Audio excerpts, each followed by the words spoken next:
tempat-tempat yang lain seperti, nah di samping kiri kita inilah masjid yang saya sebutkan tadi yang bernama Masjid Namirah. Nah, Masjid Namirah tersebut saya sudah ceritakan tadi berada di dua tempat. Dua tempat yaitu di Allahumma shalli ala sayyidina di Wadi Muranah dan Jabal di Padang Arafah. Nah, ketika nanti Bapak Ibu mendapatkan rezeki yang luas, mendapatkan panggilan untuk melaksanakan ibadah haji, maka di situ pastikan bahwa Bapak Ibu sudah berada di Padang Arafah, bukan di Wadi Muranah. Kalau untuk haji reguler udah pasti kan, karena ada tenda-tenda yang telah ditentukan. Tetapi kalau haji furodah, dia ditempatkan di tempat yang spesial, VIP. Tetapi di situ kadang-kadang ada jamaah ingin menikmati seperti wukufnya Rasulullah, wukufnya para sahabat, ingin keluar dari tenda supaya bisa merasakan bagaimana Rasulullah SAW ketika melaksanakan haji. Jadi di situ berhati-hatilah jangan sampai keluar di ada tanda yang berwarna kuning. Walaupun jaraknya setengah meter pun keluar dari area yang bertanda kuning, maka Bapak Ibu tidak akan dikategorikan melaksanakan wukuf. Bisa anu dong berbeda. Mengambil tarwiyah. Tarwiyah tersebut adalah mabit di Mina pada tanggal 8 seperti hajinya Rasulullah, berjalan kaki dari Mina sampai ke Padang Arafah, dari Padang Arafah berjalan kaki sampai ke Musdalifah, dan dari Musdalifah sampai ke Mina, lalu melanjutkan perjalanan ke Masjidil Haram untuk melaksanakan tawaf ifadah. Ada juga yang tidak melanjutkan tawaf ifadahnya, nanti dia akan tawaf setelah selesai mabit atau jumratul di Ula Musta Aqabah. Nah, jadi saya mesti minta apa lagi ya? Nggak tahu itu. Itulah orang yang tidak mempunyai ilmu, jadi tidak bisa ngomong. Baik, Bapak Ibu, ada satu tempat yang membuat kita bangga kepada seorang wanita, karena seorang wanita sebagai pendorong dan penggerak seorang laki-laki. Nah, tempat ini biasa disebut dengan irigasi. Ya, atau apa? Apa bahasa Indonesia saya juga nggak tahu ya apa. Saluran air. Saluran air tersebut dibangun oleh seorang wanita.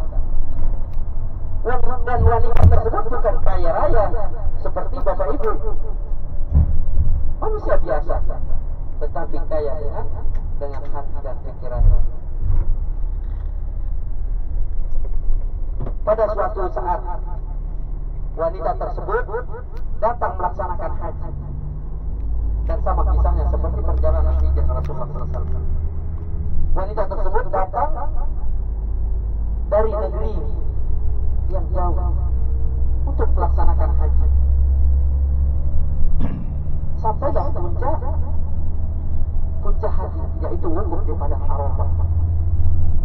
Nah, ketika berwukuf di Padang Arafah, wanita tersebut susah mendapatkan air.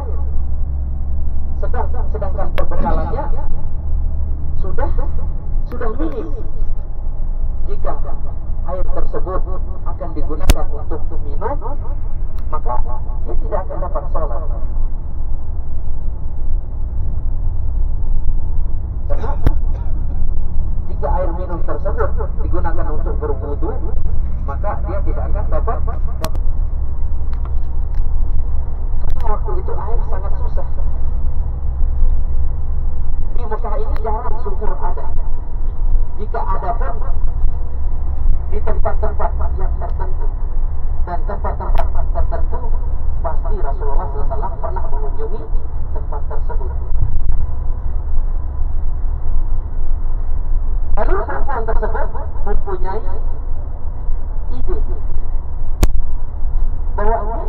tahun. 100 tahun yang lalu.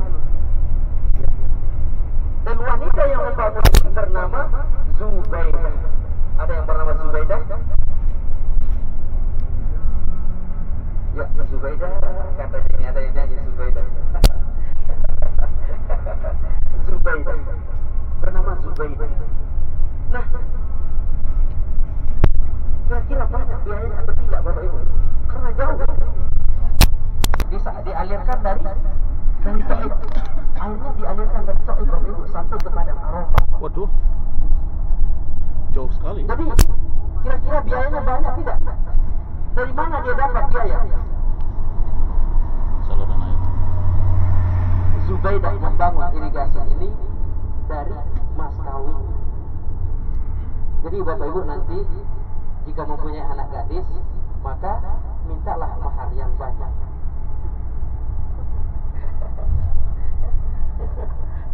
Ya ini memang ada dalam riwayat ini, memang ada. Sebaik-baik lelaki adalah memberikan mahar yang terbanyak, yang terbaik. Tetapi sebaliknya juga kita tahu, yaitu Musdalifah. Musdalifah ini tempat yang sering dikunjungi oleh Rasulullah sebelum menjadi Nabi dan Rasul. Dan tempat ini juga diwajibkan untuk para jamaah bermalam di tempat ini ketika jamaah haji setelah keluar dari Padang Arafah pada tanggal 9 Zulhijjah, maka diwajibkan di tempat ini untuk bermalam sepertiga malam dalam rangka pelaksanaan wajib haji. Nah, di samping kanan Bapak Ibu, ini adalah masjid Mas'aril Haram yang berada di Musdalifah. Masjid ini digunakan sekali setahun ketika ada pelaksanaan haji saja. Ya. Nah, saya tambah. Nah, di tempat ini tempat pelaksanaan wajib haji, yaitu apa namanya? Seperti bermalam di sini, sepertiga malam. Dan mengambil kerikil-kerikil kecil untuk melempar pada tanggal 10 Zulhijjah pada Jumratul Aqabah. Jumrahnya sebelah mana? Jumrahnya nanti di depan di Mina, masih lumayan jauh dari sini. Nah, dan juga untuk pada tanggal 11 kita ngambil baju juga di sini, disunahkan, yaitu untuk melontar di Jumratul Ula Usta Aqabah. Berarti balik lagi ya ke sini ya? Tidak, sekali kita mengambil. Oh, sejumlah berarti Ya. 11 kali 4. 7 Ya, 7 kali 4. Ya. Kali 3. Tergantung hajinya. Dia mengambil nafar awal atau nafar tsani. Oh. Jadi kalau mengambil nafar tsani berarti 3 kali 7 berapa? 21 kali 3 tambah 7 50 ya. Jadi ini tempat ini dan disunahkan untuk tempat ini juga disunahkan untuk melaksanakan sholat maghrib dengan isya dengan cara di jamak, entah itu jamak atau jamak kosong. Bagaimana kalau kita tinggalkan tempat ini, kita tidak mampu di sini, maka para jamaah wajib membayar dam, dan damnya tidak boleh memilih puasa ataupun menyembelih hewan ataupun bersedekah kepada 6 fakir miskin dengan 1 orang 2 porsi. Maka di sini dia harus menyembelih hewan sembelih karena ada unsur sengaja.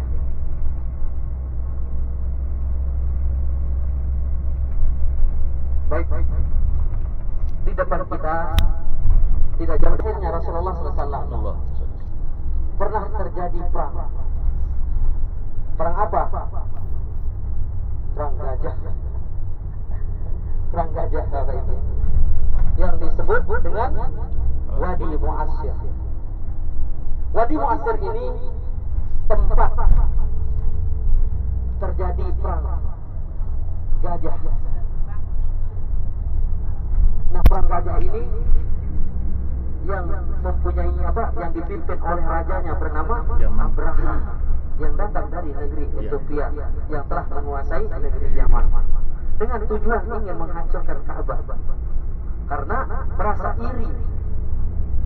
Orang-orang selalu berdatangan ke Makkah Al-Mukarramah, tetapi tidak datang ke negeri Yaman. Nah, sampai di Wadi Mu'assir, pasukan Abraha tersebut dihancurkan oleh bala tentara yang dikirim oleh Allah Subhanahu wa taala, yaitu burung ababil. Burung ababil. Dan kisah perang ini dijelaskan di surat Al-Fil. Di surat Al-Fil. Ada yang bisa mengingatkan apa bunyinya? Ya. Li'ila bi Quraisy. Nah, bukan salah. Ini makanya. Alam tara kaifa fa'ala rabbuka bi ashabil fil? Alam yaj'al kaidahum fi tadlil wa arsala 'alaihim tayran ababil tarmihim bi hijaratin min sijil faj'alahum ka'asfin ma'kul. Jadi dijelaskan di sini Allah Subhanahu wa taala memerintahkan burung ababil, dan burung ababil tersebut membawa kerikil-kerikil kecil dari neraka dan dilemparkan kepada pasukan Abraha. Dan pasukan Abraha tersebut hancur, dibinasakan tanpa terkecuali. Adapun yang masih hidup hanya untuk sebagai penyebar berita. Dan pasukan Abraha dihancurkan seperti dedaunan yang dimakan oleh ular. Ngeri tidak? Tetapi ada kebaikan setelah Raja Abraha ingin menyerang Ka'bah. Dia ada membawa kebaikan karena dahulunya orang-orang Quraisy itu cerai-berai, berpisah. Tetapi setelah terjadi perang Ababil, maka orang-orang Quraisy tersebut bersatu menjadi satu, dan dijelaskan di surat Al-Quraisy, li'ila bi Quraisy ila bihim rihlatas sita'i was-sayf falyabudu rabb hadzal bait alladzi at'amahum min ju'in wa amanahum min khauf. Jadi nanti saya lanjutkan karena ini ada sambutannya dengan tanda-tanda lahirnya Rasulullah sallallahu alaihi wasallam. Nah, di depan kita di samping kiri ini yang disebut dengan Jabal Qurban. Bapak Ibu yang tertidur bisa menyaksikan, walaupun dalam tidurnya bisa bermimpi, ya. Karena di sini Nabi Ibrahim alaihissalam bermimpi. Jadi yang tertidur bisa bermimpi juga kan? Nah, bermimpi bukan tempat penyembelihannya berarti.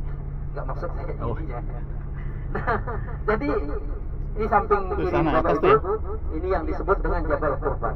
Jabal Qurban ini adalah ada tugu di atas. Tugu di atas itu. Nah, ada tugu di atas. Di situ tempat Nabi Ibrahim diabadikan, tempat dibaringkan Nabi Ismail alaihissalam oleh bapaknya Nabi Ibrahim alaihissalam ketika ada perintah untuk menyembelih putranya. Kok bisa tahu ya tempatnya tepat masih di situ? Ya. Nah, ini karena orang-orang tertentu yang memberikan tanda. Iya. Jadi saya hanya sebagai apa? Penyampai saja. Penyiar radio. Pendongeng. Benar. Wallahu a'lam bishawab. Jadi kita sambut dengan wallahu a'lam bishawab. Ya. Di atas yang sebelah sana. Nah, di atas ini adalah istana raja sebagai rumah singgah. Nah, baik. Saya lanjutkan dari tadi. Nah, setelah dijelaskan orang-orang Quraisy itu bersatu, baru di situ disebutkan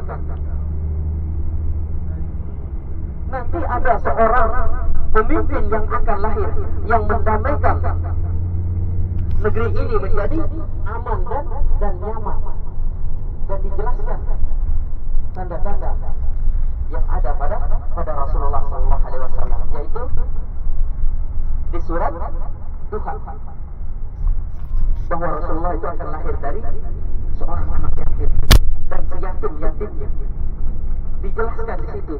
Apa bunyi ayat tersebut? Wadduha wal